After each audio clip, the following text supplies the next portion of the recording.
You are listening to an audiobook podcast of A Rake by Starlight, written and narrated by C.B. Wright. This podcast is distributed under a Creative Commons license.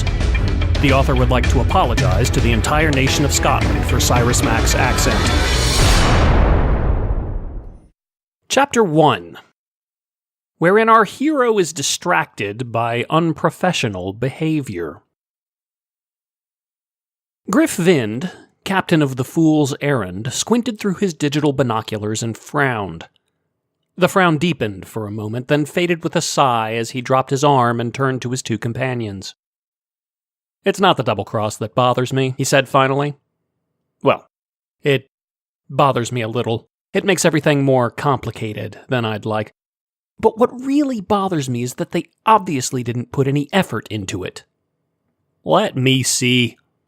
Cyrus Mack, his chief gunner, impatiently held out one of his large, meaty hands.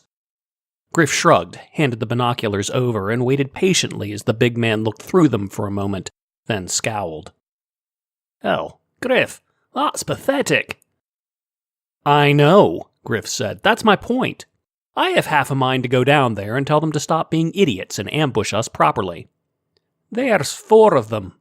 Cyrus's voice was thick with disgust. 4, and every single one keeps staring at the cliff." "They might as well just put up a sign," Grif agreed. "Hey, we have snipers up on that cliff. Thought you'd like to know. Love the treacherous idiots." Now, let's be fair. nbsp, Grif's first officer, was trying very hard to hold back her laughter. This is a fringe world. We're at the frontier. We can't expect the savages who live out here to know a damn thing about survival. "You have a point," Grif said. "I mean, most settlers come out to these primitive, underdeveloped worlds to retire, live a life of ease. They don't want to be bothered with the day-to-day challenges of not getting killed.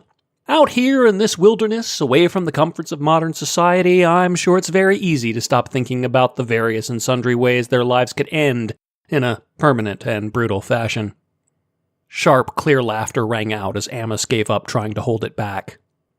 "The good news," Grif said, "is that if they're as good at negotiating as they are treachery, we may very well manage to get paid twice."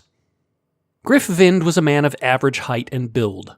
His dark hair was short and tangled, in perpetual need of combing, and he had a faint shadow of beard that was always on the verge of becoming more than stubble but never quite got there. He had the look of someone who had trouble sleeping, which was true, and who rarely paid attention, which was not. Cyrus Mack was a huge man with dirty blonde hair that fell to his shoulders. His thick, rough beard was nicked in numerous places where facial scars made growth impossible. He was not an attractive man. The term villainous had been used on more than one occasion to describe him, and he looked every bit the part. nbsp was a tall woman, slightly taller than Grif, and very well-toned. She didn't meet Cyrus's stature or build, but she moved with the strength and fluidity of someone who knew how to handle herself. Her long, dark hair was tied loosely back and fell halfway down to her waist. Grif looked down at the ridge where the would-be sniper sat and shook his head. "Well, I guess we should go meet the asshole who set this up." They made their way down the trail that took them under the ridge and into the line of fire. "When do you think they'll try to take us out?" Cyrus asked. "Well," Grif said, panting slightly, "I have great hopes that they won't get the opportunity. Assuming Mack and his people do their job, which I think they will. I'm pretty sure they will. So far they don't strike me as incompetent." "They'll get it done," Cyrus said confidently. Amos said nothing. "Not to change the subject," Grif added, using his sleeve to wipe the sweat from his forehead, "but the next time I agree to take a job to help out a friend, I'm going to make sure it doesn't involve walking around on a planet that exceeds one's standard gravity." "Quit crying," Amos said, smiling slightly. "It makes you look less manly." "I really don't have a problem with that," Grif said. "Besides, I was manly enough, once upon a time. Manly enough to attract the interest of a young Miss Sif. Made her swoon, I did." "I never swooned," Amos said levelly. "Oh, you swooned all right. I swooned like a schoolgirl." "Ow." Fine, you never swooned, uncle." Cyrus laughed. Are you sure you aren't still together? 'Cause you fight like a... Ow! Amos! Damn it all, I give! Amos grinned. Come on, boys. Don't want to be late to our own ambush. That would be rude, Grif agreed. Their path took them down the back of the mountain, winding around its base until it opened up into the valley where they were supposed to meet their contacts. As they entered the valley, a pretty grim basin of rock and dried ropey vegetation that was vaguely blue, Grif considered the perch where the snipers lay in wait. Well, they're still idiots, Grif said, but they did choose a good spot for an ambush.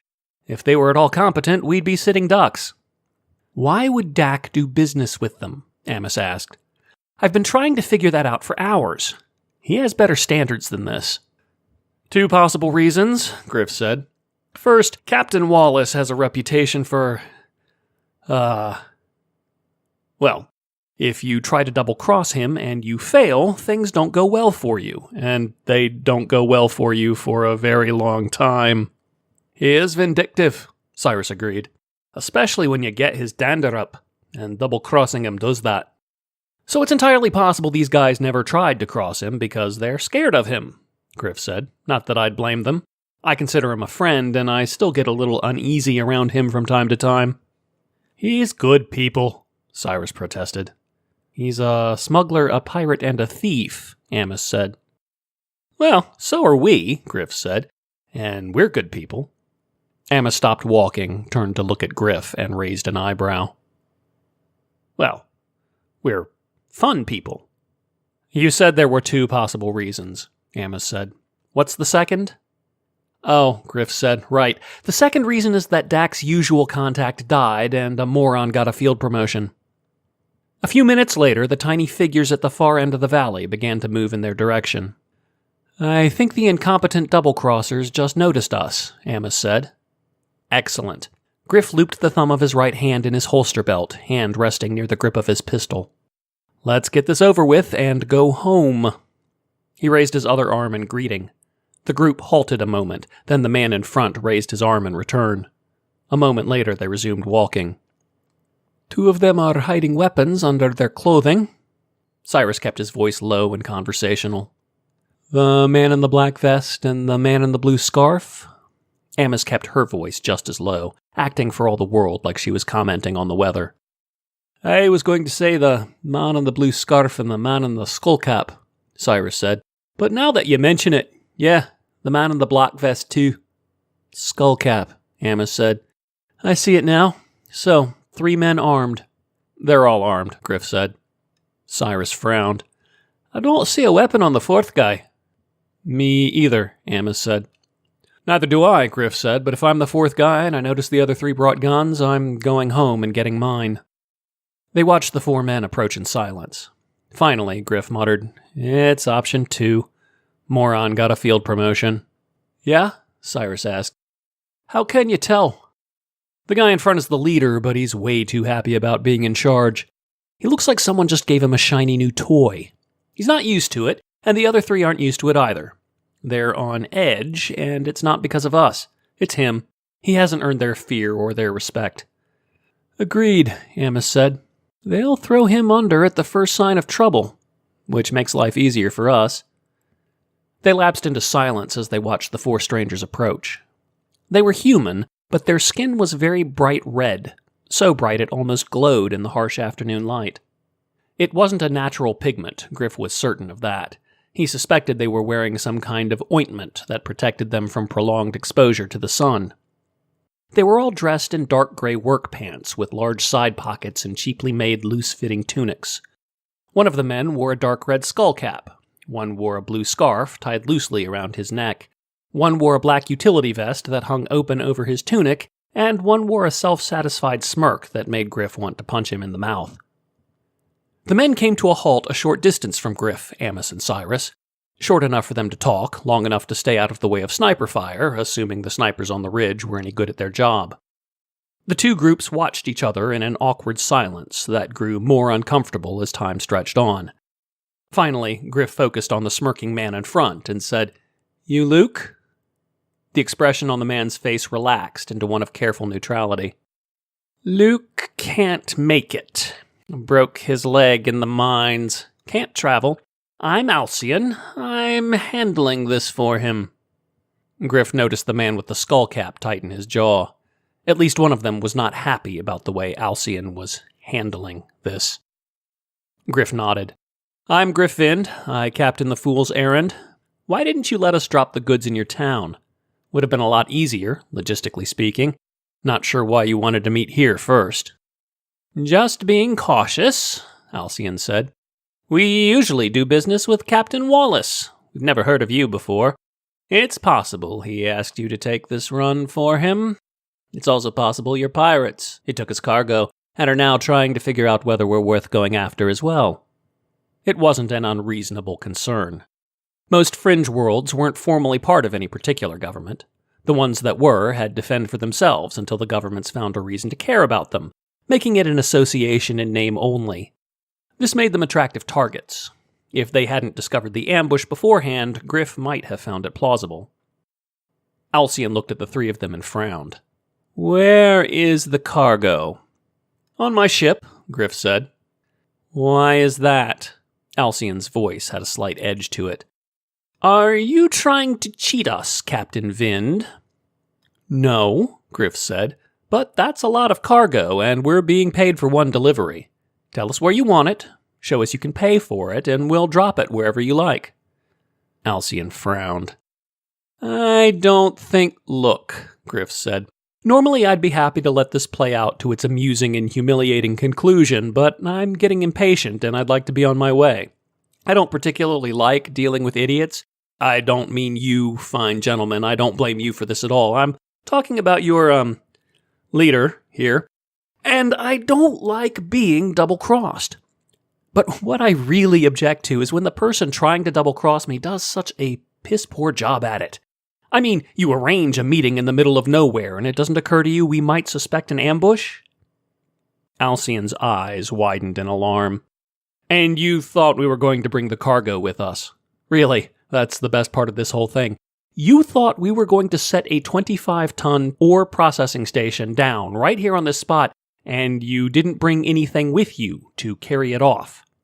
The man wearing the utility vest sighed in agreement. Alcyon shot him a withering glance. "Maybe I'm underestimating you," Grif continued. "Maybe you have a lift parked around the corner, out of sight. Maybe you have it all planned out. What I'm particularly curious about, though, is what you are going to do when, after your boys on the ridge finish shooting us dead, my crew realizes they aren't getting paid and they aim my ship's proton cannon directly at your town square." Alcyon's men exchanged nervous glances. Alcyon opened his mouth to speak. "I think perhaps no," Grif said, pointing at Alcyon with his left hand while fishing a comlink out of his pocket with his right. "You shut up now." He activated the comlink. "Mac, you there?" A cheerful, gravelly voice emitted from the small device. "Everything's fine here. They weren't expecting us. It all went down quiet." "They're still alive." "You didn't want them dead, did you?" Alcyon went very, very still. "Well, I guess I didn't specify one way or the other," Grif said. "But it's just as well. Put one on, will you? I think that'll speed things along on this end." "I think we can arrange that." A moment later, a much younger, very sullen voice spoke. "It's Rugesh. We didn't see them." "Idiot!" Alcyon spat. "I seem to remember telling you to be quiet," Grif said. "Amos, do you remember me telling him to be quiet?" "I do," Amos said. "Very clearly. That's what I thought." Grif turned to face the man in the skullcap. "I'm not talking to him anymore. I am hereby appointing you as the provisional leader of your delegation. Do any of you object?" "I object!" Alcyon shouted, face red. "You don't count," Grif said dismissively. "What about the rest of you?" "Fine by me," the new provisional leader said. The other two men nodded in agreement. "Great," Grif said. "What's your name?" "Yusuf," the man said. "Great. Yusuf, I would still like to do business with your town, but I'm not in a very good mood. This means I'm probably going to raise my price, but if you don't have the funds, I'm willing to consider barter. I think it's best for everyone involved if we go talk to Luke. Do you agree?" Yusuf frowned at the prospect of having to pay more for their cargo. Finally, he nodded. I agree. We'll take it to Luke. Great, Grif said, then reactivated his comlink. Mac, take your guests to the colony. We'll meet you there. He deactivated the comlink again, then turned back to Yusuf. Well, let's go talk to your boss and see if we can salvage this increasingly awkward business relationship. Why? Yusuf asked. Don't get me wrong, we'll deal, but why would you? Grif raised an eyebrow. I'm not a complicated man, Yusuf. I prefer life's simple pleasures. Very strong drink, the company of a woman of very flexible standards, and getting paid. I won't be drinking with you. Not anytime soon, at any rate, no offense. And whatever your standards may be, you're not my type. That gives you one chance left to make me a happy man. Yusuf shrugged. Let's go see the boss. Good man, Grif said. I can feel my mood improving already. Chapter 2, wherein our hero, upon witnessing a curiosity, makes an unfortunate decision. Like most Maximilian-class vessels still in use, the Fool's Errand had originally been a troop transport. Maximilians were moderately successful in that role, but it wasn't until after the line was decommissioned and the surviving ships were auctioned into the civilian world that they found their true calling as general-purpose cargo ships. Maximilians were rugged, reliable ships that could function in planetary atmosphere without requiring anti-gravity or specialized shielding. They were also easy to modify. To most people familiar with the class, Maximilian meant custom job. Its reliability and versatility made it an ideal midline merchant and cargo ship, and was especially popular among successful independent merchants.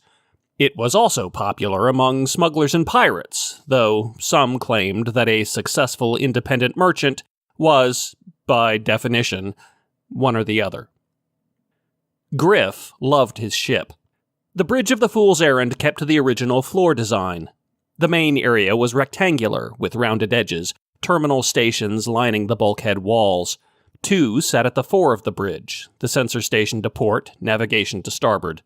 The port and starboard bulkheads were also lined with terminals, 4 to a side, though only one, communications, was active.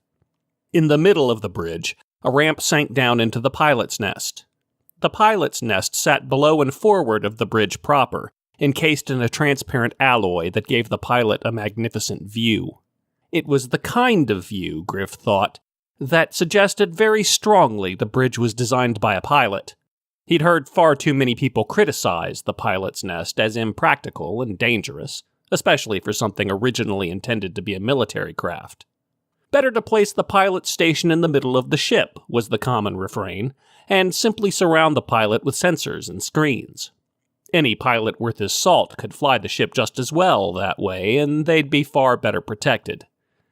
To which Grif could only reply, that's not the point. Any pilot who spent any amount of time in the pilot's nest of a Maximilian immediately understood the point.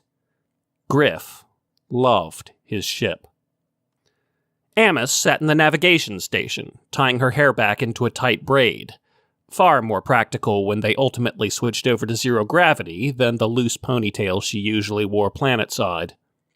At the sensor console was a tall, thin, older man with short-cropped gray hair and a neatly trimmed gray beard. Morgan Todd looked more like a scholar than a ruffian. In fact, at an earlier point in his life, he'd been a Terran archaeologist of some renown. At the communications station was a wide, rubbery-looking alien that looked like a mildly surprised bipedal fish. The alien race were known as the Vage. The alien in question was named Faldith. I'm still not sure how we made out on this one, Grif said, though there's no question Dak definitely came out ahead. Faldith made an unhappy gurgling sound in the back of her throat. Captain Wallace did not swindle you. If he'd lied to you about any of the particulars, I would have known. This was true. Faldith had served on Wallace's ship, the Long Haul, for years before signing on to Grif's.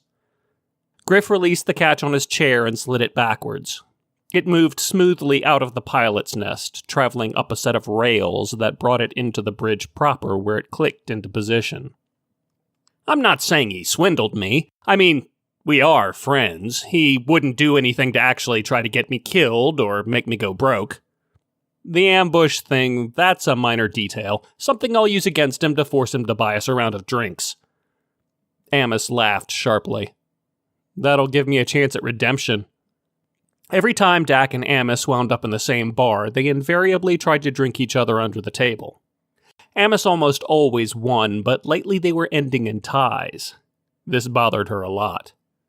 If you do not believe he set you up for the ambush, Valdith asked, then why are you angry at him? Grif laughed. I'm not angry at him, but he convinced me to do him a favor by taking on a run he oh so conveniently couldn't take because his schedule was too tight, and neglected to mention his client only paid in Tylaris Barony Company script. Valdith's nearly lidless eyes widened. Then she released a wheezing, gurgling laugh that, toward the end, resembled an elongated phlegm-congested cough. Grif grinned. See? I mean, it's terribly rude, and he will pay. But I have to admire it. That bastard. I never knew, Valdith said. We were always paid our shares after we returned to Trade Baron space, and always in standard. Well, I don't get it, Morgan said. What is Tylaris Barony Company script? Is it worthless? Well, no, Grif said. It's not worthless exactly. Luke's running a mining town that was chartered by the Tylaris Barony. They get paid in company script, and the only way you can get full value for it is if you use it in a Tylaris Barony system. Nobody else will take it these days. Ah, Morgan nodded thoughtfully. Politics screws everything up. Again. There was a time when Tylaris Barony Company script would have been accepted anywhere in Trade Baron space. The Tylaris Barony was the largest and richest of the Trade Baron systems, and had been, until recently, one of the most influential. Where most Trade Barons focused on a single area of commerce, the Tylaris Barony were well placed in several, and, on top of that, the Tylaris shipyards were universally regarded as the best shipbuilding facilities in known space. But politics, as Morgan noted, had screwed everything up. Last year, Baron Mogra Tylaris had died of apparent food poisoning. His son immediately announced that the Tylaris Barony was joining the Alliance of Free Worlds, a nominally benign democratic republic. This occurred much to the dismay of the Empire of the Radiant Throne, a complicated and significantly less benign theocracy, and immediately threw the baronies into political chaos. One of the side effects of this was that Tylaris Barony Company script was no longer welcome anywhere, but in the Tylaris Barony. Why didn't you just refuse payment and keep the cargo? Amos asked, slightly annoyed that Grif had actually agreed to take the payment. Who are we going to sell a processing plant to? Grif asked. Unloading that thing would be a bigger pain in the ass than going into Tylaris space to exchange the script for useful currency. I guess, Amos said. Besides, Grif added, Luke threw in a few tons of raw ore, his way of saying, thank you for realizing my former second-in-command was an idiot, and also for not killing my men. That was decent of him, Amos said.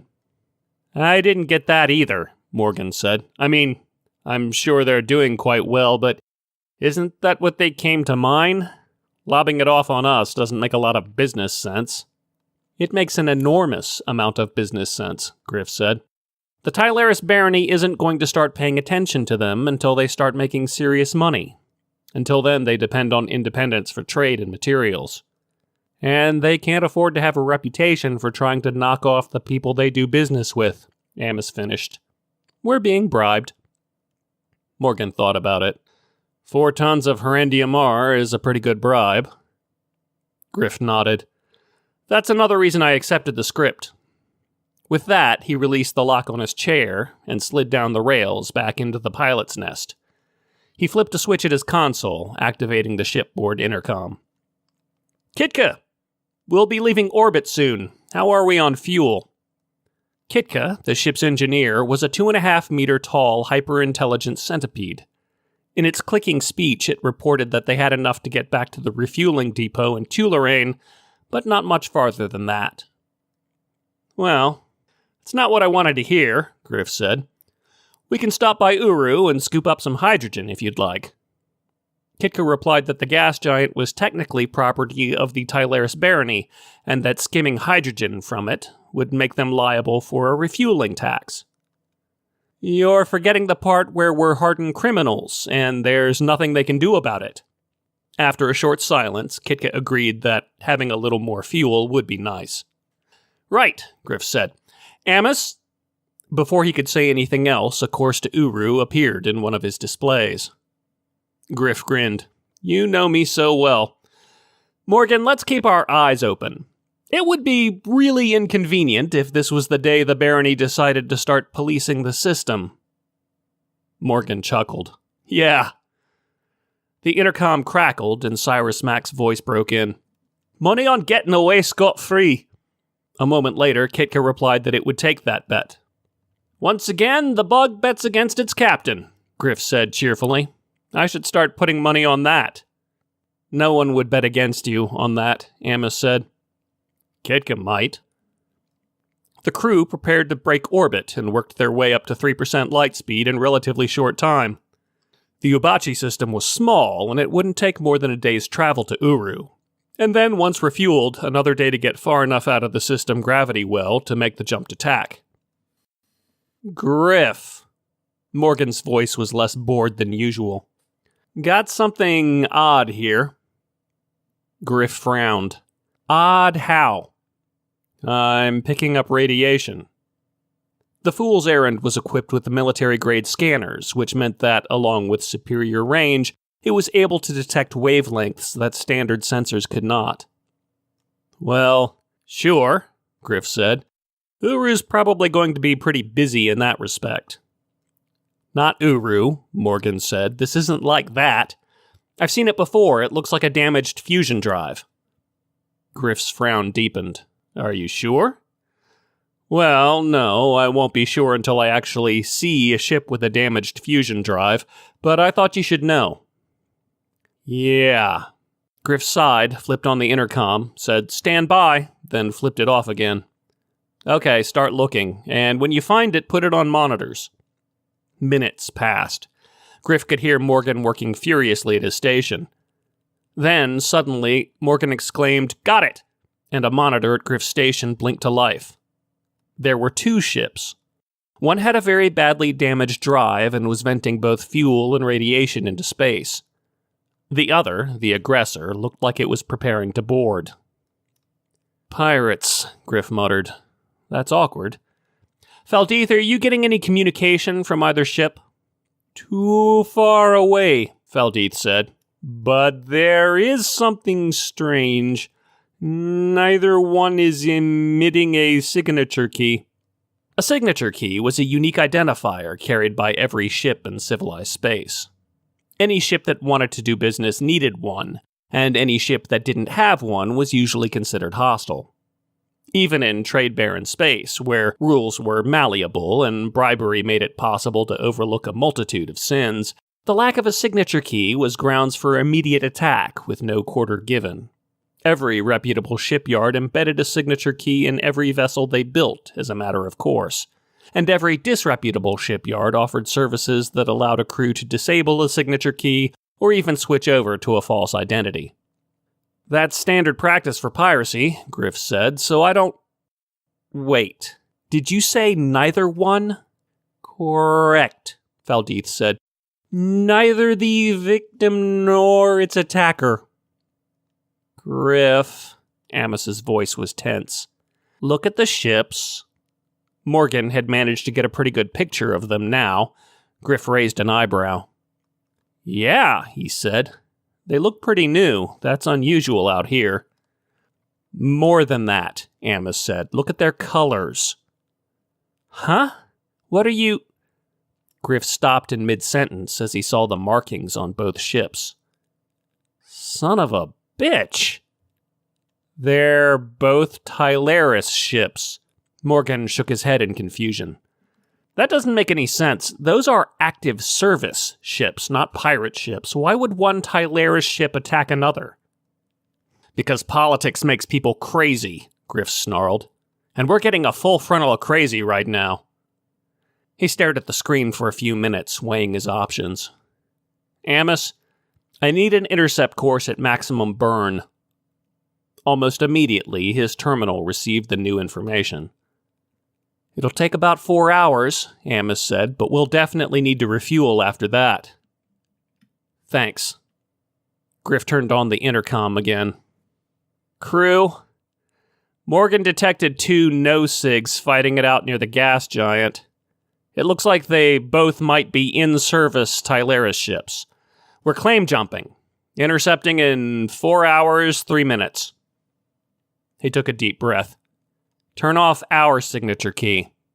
Battle stations. Chapter 3. Wherein tactical miscalculations lead to an unfortunate overreaction. The bridge was absent its usual cheerful banter as they closed in on the 2 craft. Grif, Amos kept her voice deliberately neutral. Since we have the time, I'd like to go over a few charts with you. Grif almost smiled in spite of himself. She didn't want to argue with him in front of the crew. Don't worry about making a scene, Amos. We're all friends here. Speak up. Amos paused, wondering whether to take him up on his offer. Then she decided. Grif, are you out of your goddamned mind? I think you'll find a lot of different opinions on that topic. No, Amos said. No, you'll find pretty much the same opinion no matter who you asked.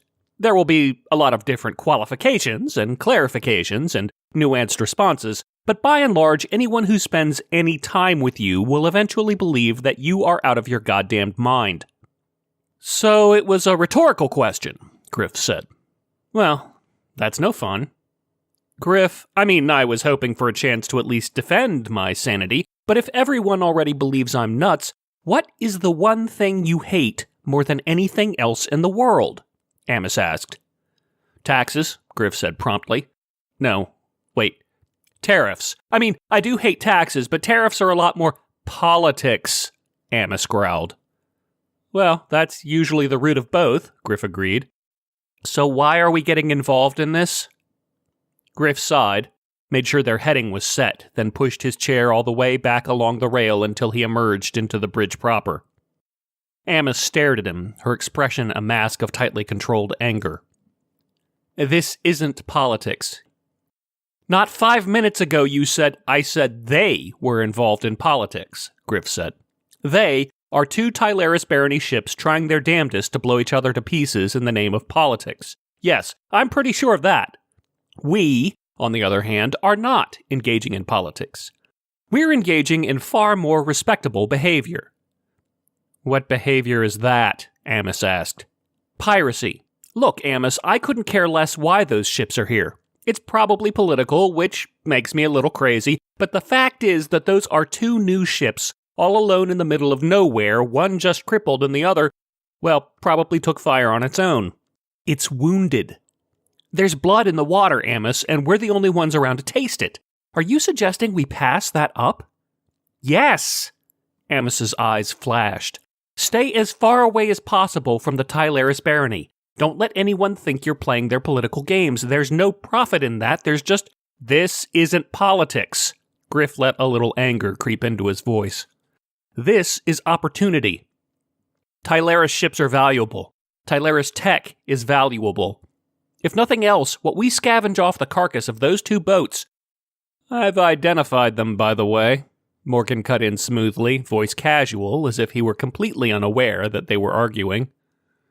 Okay, Grif said. What are we dealing with here? The crippled ship is a Suntz-class armed cargo transport. The other ship is a Kessler-class gunboat, sending spec sheets to all combat stations. Grif heard something ding at the pilot station. He slid his chair back into the pilot's nest as a fresh stream of information scrolled up one of his screens. He read it quietly, pursing his lips thoughtfully. "Wow," Amos said. Sunth's transports were cargo ships designed to operate in high-threat areas. They were heavily armed, heavily armored, and quite capable of fighting off most pirate sorties. Kessler gunboats were top-of-the-line military craft, the darlings of the Tylaris Navy. They were very good at tearing things to pieces. Both ships were very well equipped. Grif wouldn't have wanted to tangle with the Sunths if it had ever come down to that.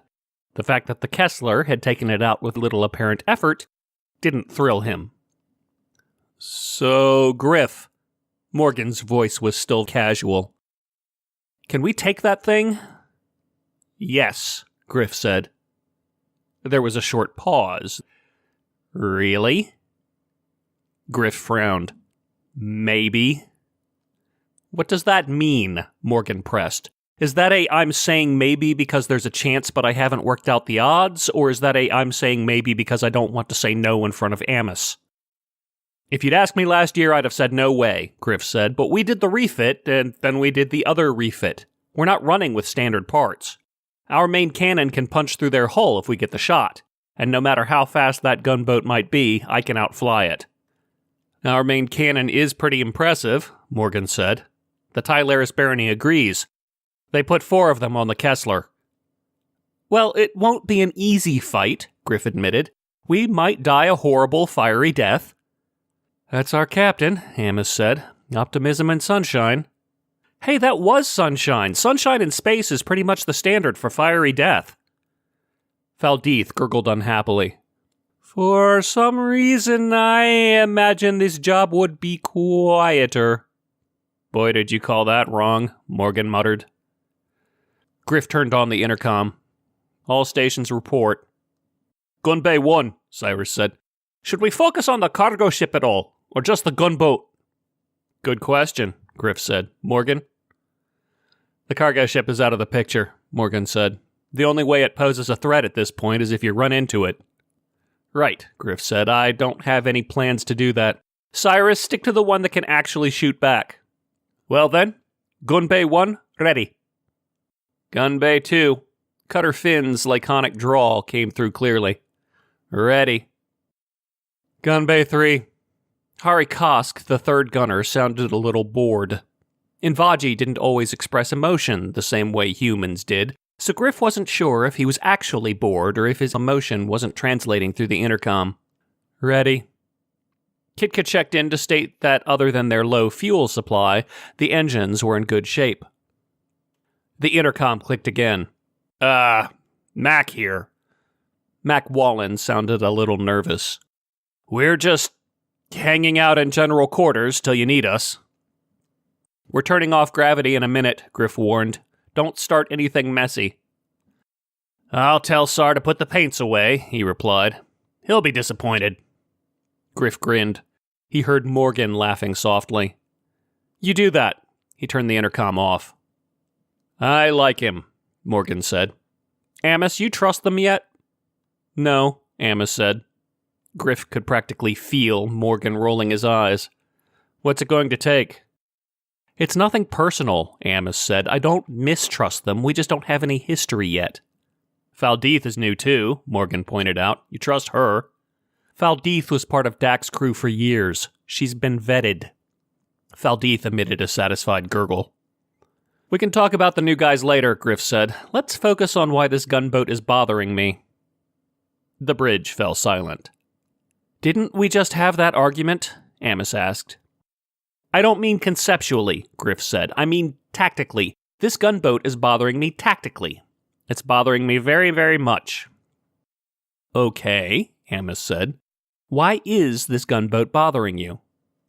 "Because it's really good at blowing things up and we qualify as a thing," Morgan offered. "No," Grif said. "Well, yes, but also it's not doing anything. We've been closing on it for hours. We're 30 minutes out.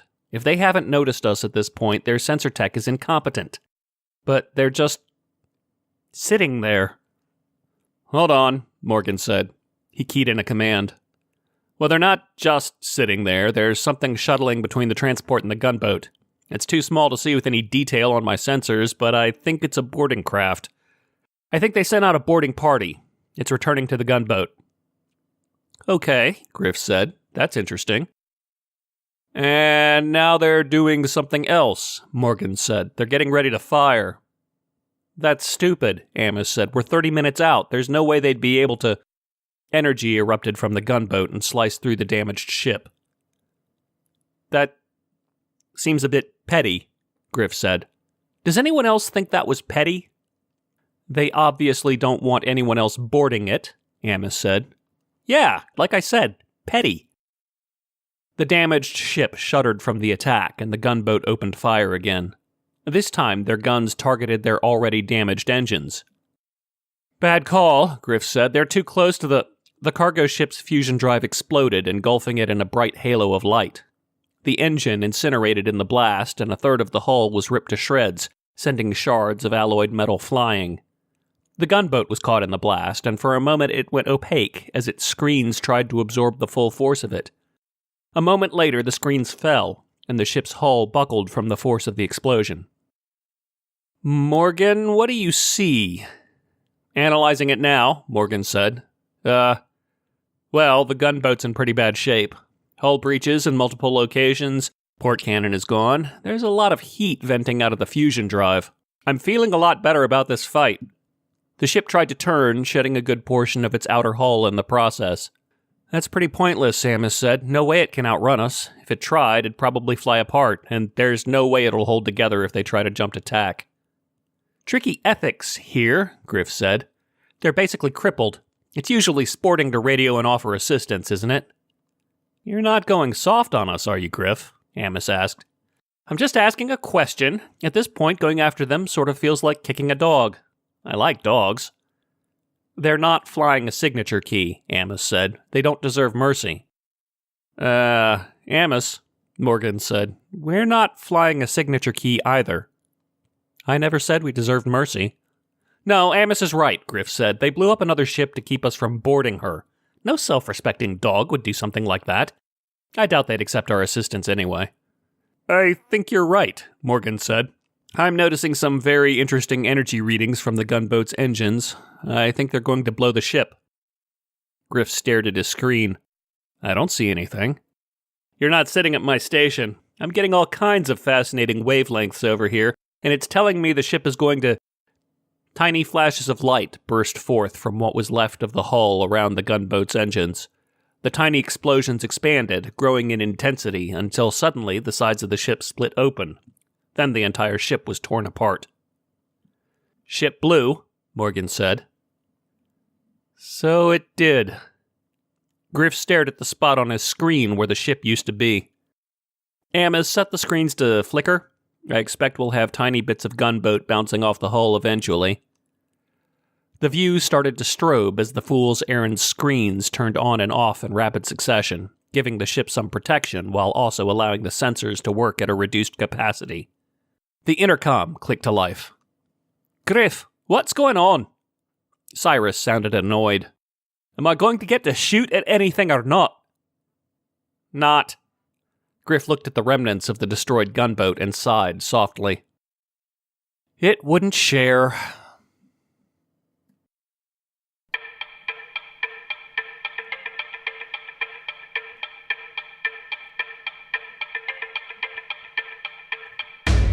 This has been an audiobook podcast of A Rake by Starlight, written and narrated by C.B. Wright.